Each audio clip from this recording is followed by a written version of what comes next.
basically siphon all the money out of the Khazarian assets, move it over through wrapped assets, wrapped blockchain, throw it into Stellar, and that's how you flush the money over.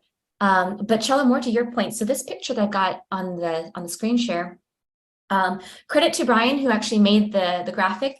But so I kind of see it in like 3 different layers. On the bottom, we have the governance layer, and so we've talked about like what are the QFS the governance layers, right? It's like you have the QSF, the quantum system finance domain, and that's the one that has all the quantum computers in the world, and they're going to be led by the IBM WorldWire. Then you have the CBDC tokens, which we've discussed on previous calls, have nothing to do with central bank of digital currency. They're literally just a token, and the token actually represents a lot of the BRICS banks, African banks, development banks, etc.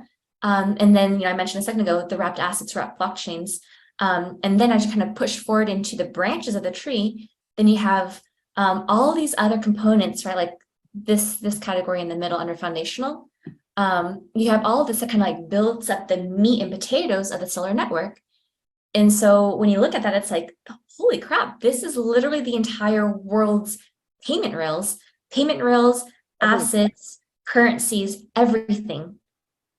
And then, later on, we'll talk more about self-banking loyalty rewards tokens. That's going to be more futuring.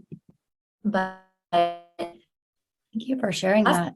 That's why it's so significant, because people, yeah, absolutely. I think people need to understand a little bit better that the Stellar network is going to be the public facing one, right? Like all of us know about Ripple, and there are other blockchains that are ISO 20022 compliant as well. But this is the one that we interact with, which is why we focus so much on the Stellar network.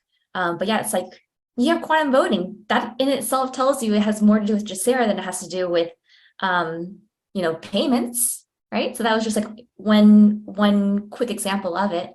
But yeah, you start to add all the governance layers, all the military stuff, all the logistics, the companies, the stocks, the bonds, etc.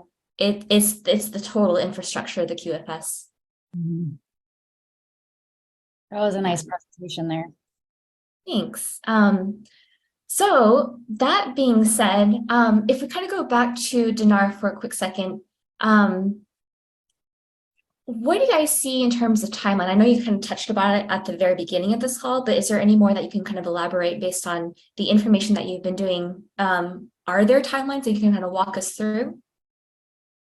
Yes, we're going to need to see quite a few things happen. We're going to need to see, and this is why I say, yes, it could happen at any time. Yes, they could have these things already delegated and negotiated and ready to go, but we need to see taxes and tariffs at the border.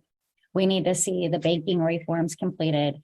We need to see them building up where their displaced people are. We're going to need to see the electricity sector implemented, and not just the memorandums. There is a lot of memorandums with a lot of other countries, but those have not been started yet. They won't start until they're returned to internationalism. And once they're returned